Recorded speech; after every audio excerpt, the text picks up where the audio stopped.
네, 안녕하세요. 마케팅의 본질을 이야기하는 곽 팀장입니다. 자, 오늘 이야기할 주제는 브랜드 자사몰과 D2C 전략의 위기라는 주제로 다뤄보겠습니다.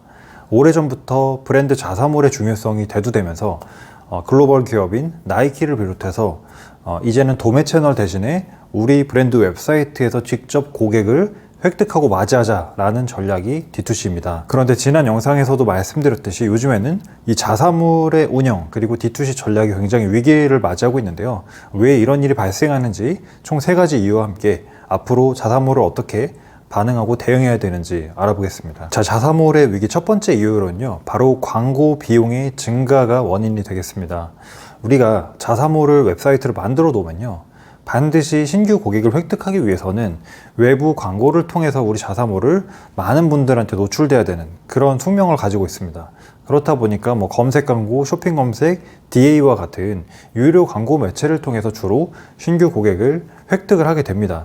그런데 요즘에 아시겠지만 퍼포먼스 효율이 떨어지면서 신규 고객을 획득하는 건 물론이고 구매를 발생시키기까지 비용이 예전보다 더 많은 비용이 투입이 되고 있습니다. 그렇다 보니까 실제 고객이 우리 웹사이트에 들어와서 구매하는 총 가치보다 신규 고객을 획득하기까지 드는 비용이 조금 더 높아지면서 비용 효율 관점에서 자사몰 운영이 굉장히 어려워졌다라는 여론이 많이 나오고 있습니다. 자, 두 번째로는 브랜드 자사몰 역할의 다변화입니다.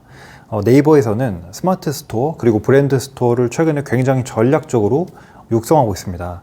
스마트 스토어가 단순히 세컨 채널이 아니라 그 자체로서 브랜드 자사몰의 역할을 대신할 수 있을 만큼 굉장히 이제 전략적인 투자를 아끼지 않는다는 것인데요. 그렇다 보니까 자사몰을 독립적으로 운영할 여력이 없는 신규 브랜드나 소규모 브랜드는 네이버에서 초기 성장에 대한 지원을 받으면서 네이버 스마트 스토어를 브랜드의 자사몰로 이제 운영하는 그런 흐름이 계속 이어지고 있습니다. 자, 세 번째는 트래픽 조달 문제입니다. 앞서 살펴봤듯이 자사몰은 신규 고객을 광고를 통해서 획득하는 방법이 거의 유일하다고 할 수 있습니다.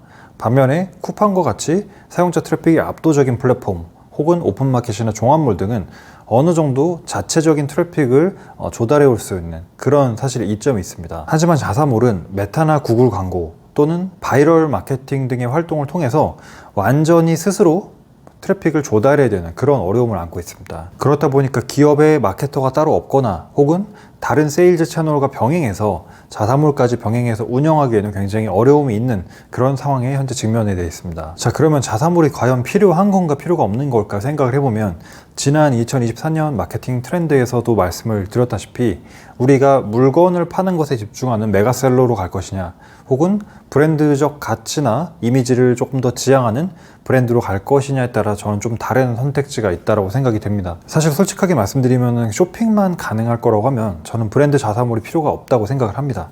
하지만 다른 브랜드와의 차별화 그리고 우리 브랜드의 격을 높이기 위해서 또 그를 통해서 브랜드에 대한 지향점 컨텐츠를 보여주기 위한 공간으로서 사실 자사몰에 의미가 있다고 생각을 합니다. 따라서 이러한 브랜딩의 성격을 안고 있는 자사몰은 사실 어느 정도 타 채널에서 기본적인 세일즈 매출이 발생을 하고 있고 이를 조금 더 체계적으로 구축하기를 희망할 때가 자사몰을 구축하기에 적절한 타이밍이라고 생각을 합니다. 반면에 이제 막 사업을 시작하신 분들은 자사몰을 독립적으로 운영하거나 혹은 자사몰과 스토어를 둘 다 운영하기보다는 스토어 중심으로 운영을 하면서 우리가 핵심 상품을 먼저 발굴을 해내는 것이 현재 지금 필요한 순서다라고 생각을 합니다. 끝내 자사몰을 운영하게 된다면 자사몰만의 독보적인 사실은 차별점도 반드시 필요하다고 생각합니다. 다른 커머스와 똑같은 제품 똑같은 가격이면 사실 자사몰에 올 필요가 없는 거거든요. 그렇다 보니까 자사몰 전용 제품이라든지 자사몰만의 전용 기획 구성이라든지 아니면 멤버십 제도라든지 구독제도 등을 통해서 반드시 자사몰에 와야만 하는 이유를 꼭 만들어줘야 되는 것이고요. 자사몰이 망하는 이유 중에 가장 많은 경우가 별다른 변별력 없이 가격적인 할인으로만 승부를 보려고 했었던 경우가 상당히 많기 때문에 반드시 자사몰만의 경쟁력이라고 할 수 있는 차별점은 꼭 필요하다고 할 수 있겠습니다. 네, 그래서 오늘 이렇게 자사몰과 D2C 전략이 위기를 겪고 있는 3가지 이유를 함께 알아보면서 그러면 우리는 앞으로 어떻게 자사몰을 바라보고 준비해야 되는가 라는 주제로 영상을 다뤄봤습니다. 오늘 영상을 여기서 마치도록 하고요. 저는 다음 영상으로 다시 인사드리도록 하겠습니다. 여러분 고맙습니다.